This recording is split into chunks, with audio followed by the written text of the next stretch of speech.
Layanan Perubahan Iklim Copernicus, Uni Eropa menetapkan bulan Juli sebagai bulan terpanas di bumi sejak pencatatan dimulai pada tahun 1940.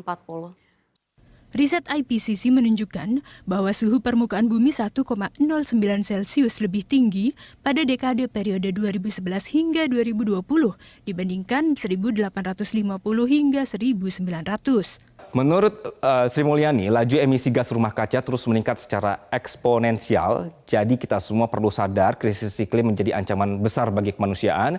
Dari bencana akibat iklim, Indonesia bisa rugi sampai di 112,2 triliun rupiah. Persatuan dan solidaritas global diperlukan dalam menghadapi berbagai krisis yang mengakibatkan kemunduran pembangunan selama beberapa dekade dan membuat jutaan orang jatuh ke dalam kemiskinan. Secara etimologi, istilah climate change atau krisis iklim digunakan untuk menggambarkan urgensi atau seriusnya situasi yang diakibatkan oleh perubahan iklim global yang memberikan dampak negatif pada planet bumi dan manusianya. Fenomena krisis iklim mencakup pemanasan global yang sangat signifikan, perubahan ekstrim dalam pola cuaca, peningkatan permukaan laut, serta dampak serius terhadap lingkungan dan kehidupan manusia. Penyebab krisis iklim ada beberapa. Yang pertama adalah efek rumah kaca. Efek rumah kaca disebabkan karena adanya gas rumah kaca yang memerangkap panas matahari di dalam bumi sehingga suhu bumi tetap hangat. Tetapi, apabila terlalu banyak gas rumah kaca, maka akan lebih banyak panas bumi yang tertahan dan tidak bisa keluar sehingga menyebabkan suhu bumi terlalu panas. Yang kedua adalah penipisan lapisan ozon. Penipisan lapisan ozon bisa menyebabkan radiasi dari sinar matahari tidak tersaring oleh atmosfer dan masuk ke bumi. Penipisan lapisan ozon ini juga menyebabkan perubahan iklim. Yang ketiga adalah deforestasi atau berkurangnya wilayah hutan. Dengan berkurangnya wilayah hutan, maka berkurang juga penyerap alami gas karbon dioksida yang merupakan gas rumah kaca paling banyak di atmosfer.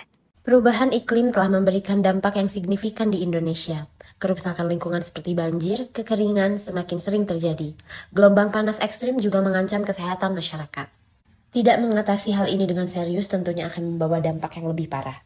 Kenaikan permukaan laut, cuaca ekstrim seperti badai tropis, gelombang panas, dan krisis air bisa saja terjadi. Keanekaragaman hayati juga terancam dan memiliki dampak yang besar yang merusak ekosistem dan kesejahteraan manusia. Gelombang panas, kekeringan, dan kebakaran lahan terburuk terjadi di berbagai penjuru dunia.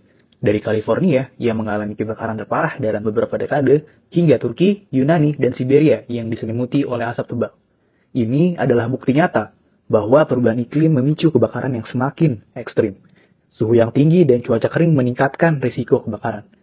Kita harus bertindak sekarang untuk meredam perubahan iklim dan melindungi planet kita.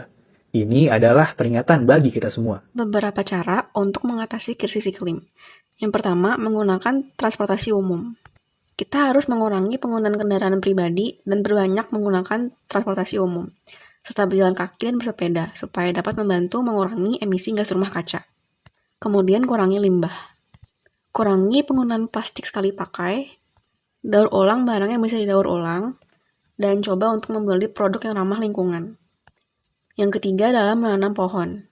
Menanam pohon dapat menyerap karbon dioksida dan menghasilkan oksigen. Selain itu, tanaman juga dapat membantu melawan peningkatan karbon dioksida akibat lalu lintas mobil, manufaktur, dan aktivitas manusia lainnya. 4. Konsumsi berkelanjutan, yaitu kurangi konsumsi daging dan produk hewani, kurangi sisa makanan dan pertimbangkan gaya hidup yang lebih minimalis dan ramah lingkungan. 5. Mengubah perilaku, yaitu mengubah perilaku sehari-hari, seperti mengurangi penggunaan barang sekali pakai, mematikan perangkat elektronik jika tidak diperlukan, dan menggunakan transportasi umum dapat membantu mengurangi emisi gas rumah kaca. 6. Melakukan upaya mitigasi dan adaptasi. Upaya mitigasi dan adaptasi dapat dilakukan pada tingkat individu, kelompok, masyarakat, dan negara, misalnya melakukan penghematan energi dan mengurangi pemborosan energi dengan teknologi baru.